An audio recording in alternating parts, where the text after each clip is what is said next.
Utah Jazz center Walker Kessler appears to be on the trade market, and the New York Knicks are targeting him as we've known throughout this summer, but Danny Ainge has remained stubborn on making a deal for Kessler, holding him at a very high price, and this could have massive implications as guys like Precious Achiuwa and Deuce McBride could get traded for Kessler, and we are going to break all of it down. So what's up, guys? Welcome back to Knicks Digest. It's Chris here. But before we get into that, are you trying to kick a bad habit to the curb? Because if so, then you have to check out Fume.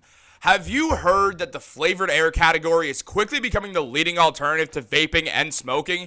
It's a whole new movement towards better habits, led by the sponsor of today's video, Fume. Fume has a lot of delicious flavors to choose from crisp mint to cinnamon hearts.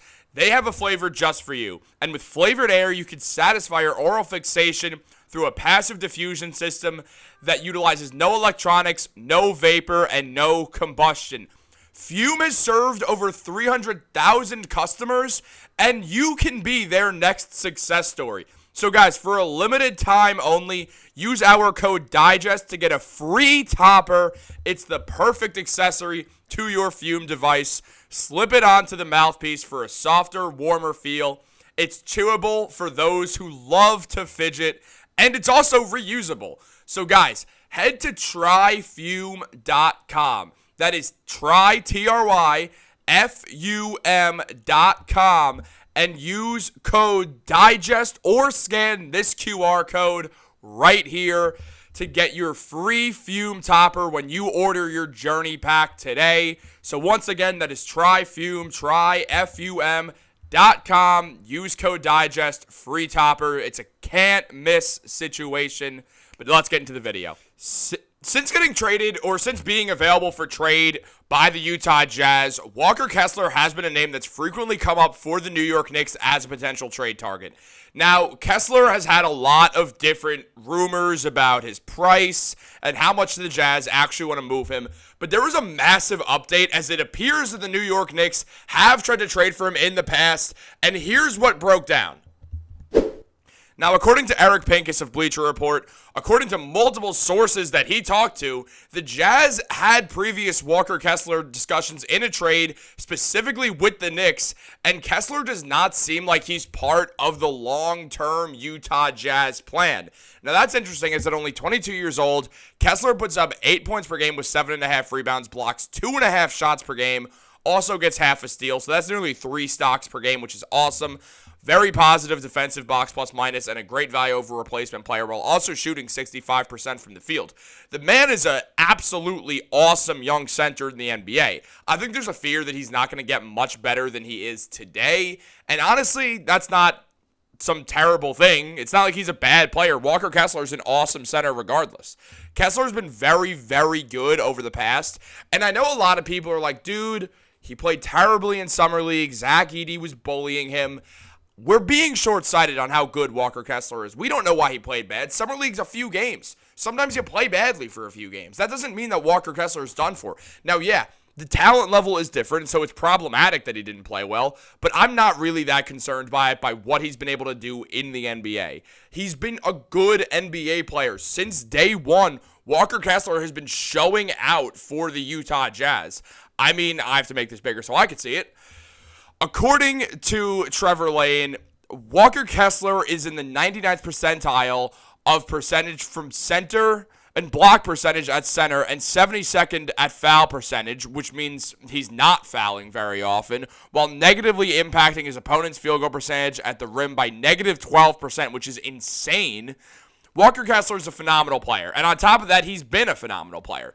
Since being a rookie since 2012, the most win shares by any rookie goes Ben Simmons, Chet Holmgren, Karl Anthony Towns, Jason Tatum, and Walker Kessler. Ben was the first overall pick. Chet was second. Towns was first. Tatum was fourth. Yeah, he was fourth. And Walker Kessler was 22nd. This shows how good Kessler has been since day one. Since he woke up, he was great. Remember, right after the Timberwolves traded for Rudy Gobert and then Walker Kessler showed up, people were like, wait a minute. Is Walker Kessler better than Rudy Gobert today? Which, no, he's not.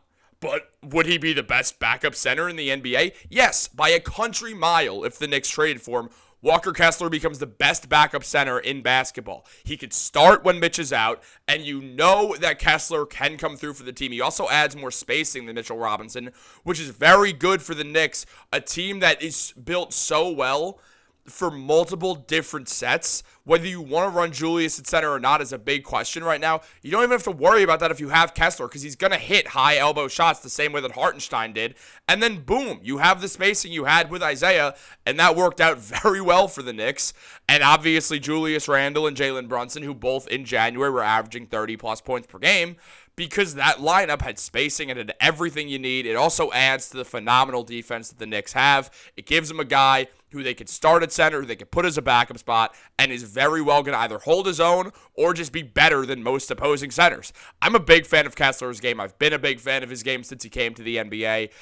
Awesome out of Auburn. I mean, it's just a player who the Knicks should go for. The fear is the price range, and that is something to look at because it's worrisome. Now, Ian Begley back in July mentioned that teams had offered 2 first-round picks to Utah in recent weeks and were rebuffed. The value of the first-rounders' offers was not known specifically. It was not clear if there were protections attached to those picks. And I'm going to guess there probably was. I don't think anyone's trading 2 unprotected first-round picks for Walker Kessler. And I also wonder if it was the Knicks, because Begley didn't specifically say if it was. But he did mention that, that's the wrong thing, but he did mention that this team, the mystery team that could have interest in it, they didn't want to do that. They didn't want to do 2 first-round picks that were unprotected, very clearly. And also, he definitely mentioned the Knicks in this article, and he mentioned they were still looking at Precious Achiuwa, because this was before Achiuwa was signed with the team. Now that Achiuwa's here, it gives you more flexibility to make trades, whether with him or without him. Now, the Knicks can't make trades with Precious till the season's underway because he re-signed that contract. Now, he also did not take a trade exception. That's pretty weird. Ian Begley said it's probably so we could get a few extra million added onto that contract. The Knicks said if you waive it, we'll give you more money. And Precious probably said yeah. But it's also because Precious is almost certainly going to get traded for a backup center who fits the Knicks style anyway. Something I've talked about like 10 million times on this channel already, so I don't see a reason to really go into it more than the fact is, the fact that he doesn't have a no-trade clause means that he's probably going to get moved. And also $6 million is easy to work with in a trade than $4 million because the Knicks cannot take in more money than they're giving out due to the first apron restriction. So, it's something very interesting to look at. I honestly love the idea of Kessler. He only makes $2 million. You can make it work in a Precious Achiuwa trade, and I cooked one up right here. Now, yes, it is a lot, but if the Jazz are declining 2 first-rounders that may or may not have had protections on them, the Knicks are going to need to give that Detroit and that Washington pick. Both of them have pretty extreme protections. Both of them can end up turning into second-round picks at the end of the day. So you have to give both of them. You also have to give 2 second-rounders on top of it, most likely, because the Danny Ainge tax. Now, is this a lot for a guy who's going to be your backup center? Yeah, and some might say too much. I'm on the fence about doing this trade. I just think this is what the Jazz would be like, all right, we'll do that. And I'm kind of doing this from the side of what would the Jazz actually say yes to. I don't want to be one of those guys who's like, oh, well, I made this trade here, so the Knicks give Maurice Endor for Walker Kessler, and we call it a day. Also, if you remember Maurice Endor, then you're a real one. But, yeah, it's stuff like that. And then also one that seems more realistic to me is Deuce McBride and a first for Walker Kessler. Now, I don't really want to give up Deuce McBride. I don't really want to trade Deuce. He's one of the final homegrown players in the Knicks.